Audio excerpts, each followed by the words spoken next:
Faisal Bawda supreme court के अहकामात की रोशनी में सेनेट रुकनियत से मुस्ताफी। इस्तीफा चेयरमैन सेनेट सादिक संजरानी को पेश कर दिया। फैसल बावडा पीटीआई के टिकट पर 2018 में सेनेटर मुंतखब हुए थे।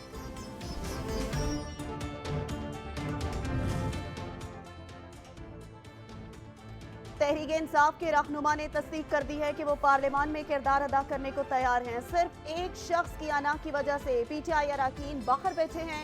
शहरी रहमान का शाह महमूद कुरैशी के बयान पर रद्द अमल।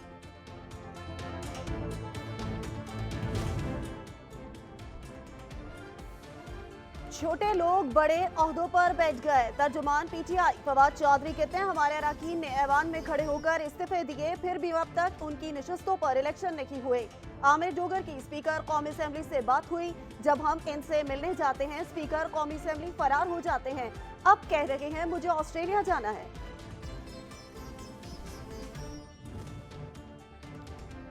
पीटीएम हुकूमत एक नालायक तरीन हुकूमत का नाम है। इनकी नाअहली की वजह से सनतों की बड़ी तादाद वैसे ही बंद है। सर्दियों के बाद घरेलू सारिफीन का लोड भी बहुत कम है। इन नमूनों से फिर भी बिजली पूरी नहीं हो रही। पीटीआई रहनुमा हमाद अजहर की तनकीद।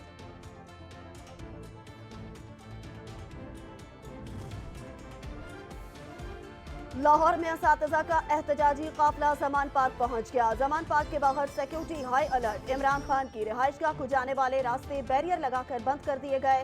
पुलिस की इजाफी नफरी तैनात।